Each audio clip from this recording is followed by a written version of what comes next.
हवेत आणि म्हणून तुम्हाला सांगतो की त्याला ती भरारी घेतात. भरारी घेतात. अभिजित सर, भरारी घेण्यासाठी आपल्याला एकच करावं लागेल, की आपली विल पॉवर काय आहे ती समजून घ्यावी लागेल. त्याचं स्टँडर्ड काय आहे, तुमची इच्छाशक्ती काय आहे.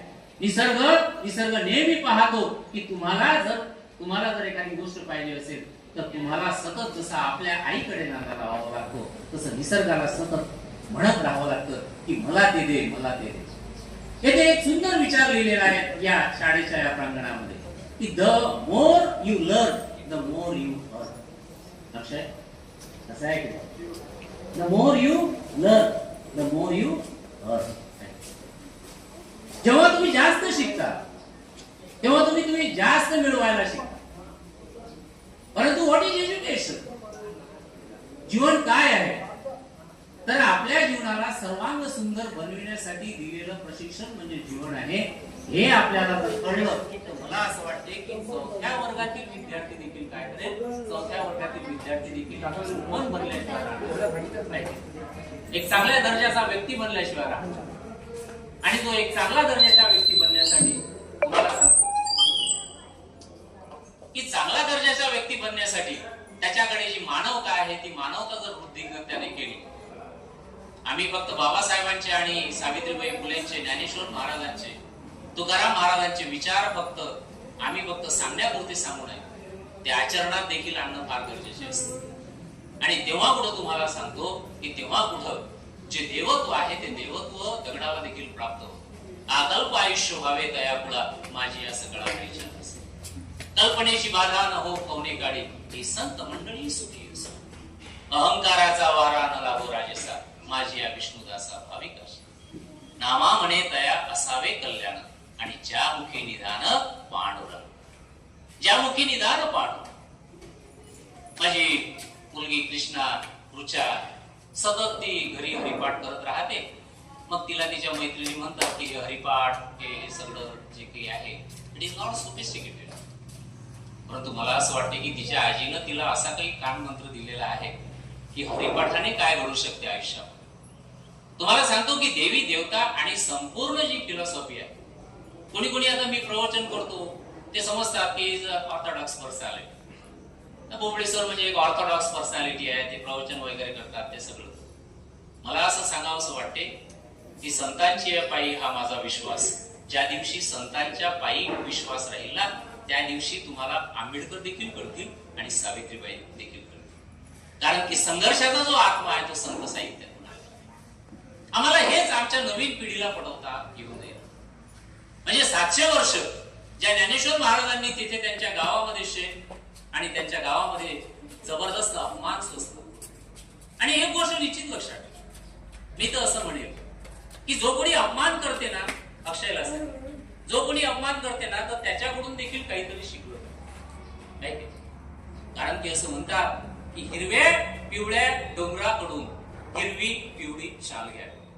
हिरव्या पिवळ्या डोंगरांकडून हिरवी पिवळी शाल घ्यावी आणि सह्याद्रीच्या कड्यांकडून लढण्यासाठी ढाल घ्यावी. सह्याद्रीच्या कड्यांकडून लढण्यासाठी ढाल घ्यावी. वेड्या वाकड्या ढगांकडून वेडे वाकडे आकार घ्यावे आणि संघर्षासाठी मातीमधून ओंकार घ्यावे. उसळणाऱ्या दर्याकडून फेसाळणारी आयाळ घ्यावी. उसळणाऱ्या दर्याकडून फेसाळणारी आयाळ घ्यावी आणि शांत वाहणाऱ्या भीमेकडून तुकोबाची माळ घ्यावी. शांत वाहणाऱ्या भीमेकडून.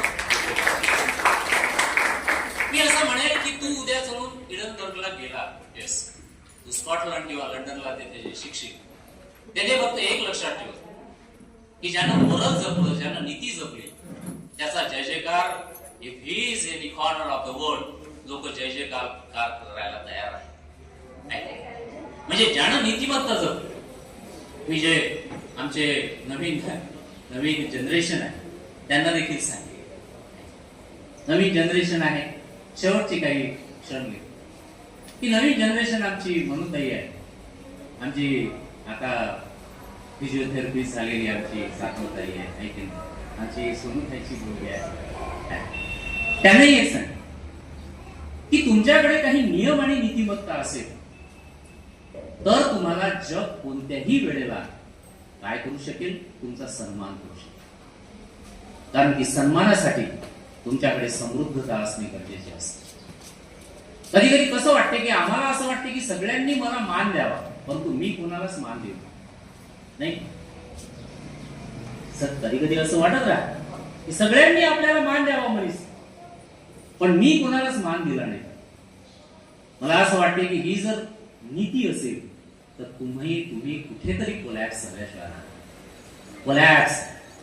पण तुम्हाला जर असं वाटत असेल की कोणी मान देवो की नाही देवो, ज्याचा आदर आहे तो त्याला मिळाला पाहिजे. आज मनीष सरांनी पहिलंच माझं नाव घेतलं आणि मला खरोखरच आश्चर्य वाटलं की मी मागच्या कार्यक्रमाला 2 कार्यक्रमाला मी आलो नाही, परंतु मनीष सरांना हा जो सन्मान आहे ना, त्याच्यामुळे त्यांचं नाव माझ्या मुखात येऊन राहिले. तात्पर्य हे आहे की तुमची जी इंटेन्स पॉवर आहे ना, ती निसर्ग सतत चेक करत राहतो. तुमच्या मनामध्ये काय, अंतर्मनामध्ये काय, तुम्ही बाहेर काय दाखवता ते प्रदर्शन आहे, परंतु अंतर्मनामध्ये ते दर्शन आहे.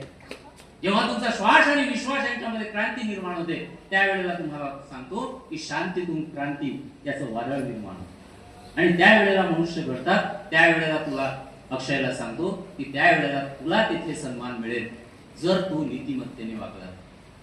बाबासाहेबांच्या जीवनातला फक्त एक प्रसंग सांगतो की बाबासाहेब तिथे गेल्यानंतर अमेरिकन युनिव्हर्सिटीला शिकायला होते.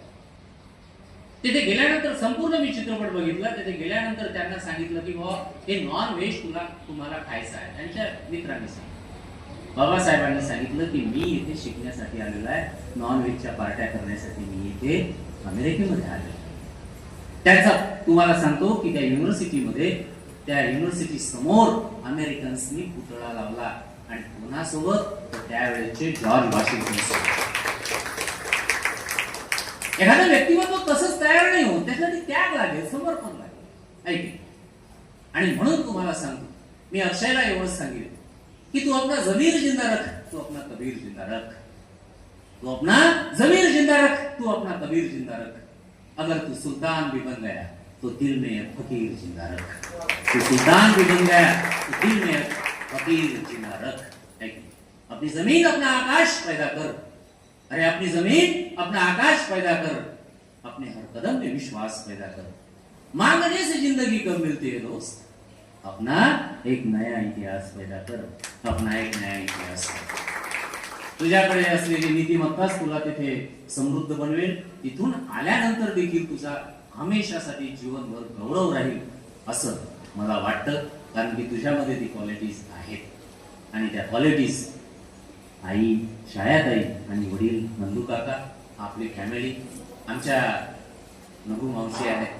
खरं तर मला त्यांचं देखील नेहमी कौतुक वाटत राहते. आमचे यंत्ररत्न आहेत. आमच्या राणीताई तर तिथं अमेरिकेला आहेतच. त्या सत्य साईबाबांच्या शिष्या देखील आहेत आणि आमचे शेवलकर सर देखील तिथे आहेत. परंतु या सर्वांमध्ये मी पाहतो की एवढी उच्च दर्जाची नम्रता, पोलाइटनेस मेक्स यू स्ट्रॉंग. एवढं मी बोलतो आणि आजचे मी जे लांबलेले शब्द आहेत ते संबोधतो. पुन्हा एकदा शुभेच्छा देतो. आपण सदैव असे येस, संघर्ष ते समृद्धता आणि संघर्ष ते सर्वश्रेष्ठता आपल्याला नेहमी मिळत राहावी. आमचे मोठे मामा आहेत. आमची ही सगळी मंडळी आहे ज्यांचं आता मला नाव आठवत नाही आहे, परंतु आमचे मोठे मामा आहेत. वयाचे 84 वर्षाचे आहेत. म्हणजे सध्या अमिताभ बच्चनही 84 वर्षाचे आहेत आणि मामाही 84 वर्षाचे आहेत. अमिताभ बच्चनच्या जीवनात सगळं काही आहे ना, परंतु आमच्या मामांनी जबरदस्त संघर्ष केला. म्हणजे संपूर्ण फॅमिली जर पाहिली, संपूर्ण फॅमिली जर पाहिली ना, एका स्ट्रॉंग कन्सेप्शन उठली आहे. आणि त्याच्यामागे मला असं वाटतं की नक्कीच संत साहित्याचा आणि फुले आणि आंबेडकर चरित्राचा अभ्यास. आज आपण मला मनीष सरांनी अत्यंत सुंदर, मला असं वाटतं की या कार्यक्रमाला मी असं नाव देईल जॉर्जियस प्रोग्राम. या शाळेच्या प्राचार्या आदरणीय मॅडम आणि सरांनी एवढा गॉर्जियस कार्यक्रम आयोजित केला. आणि अमरावतीवरून राहुल सर आले आहे की नाही, त्यांच्याबद्दल मला खरोखरच आनंद वाटतो आणि मी पुन्हा एकदा शुभेच्छा देतो.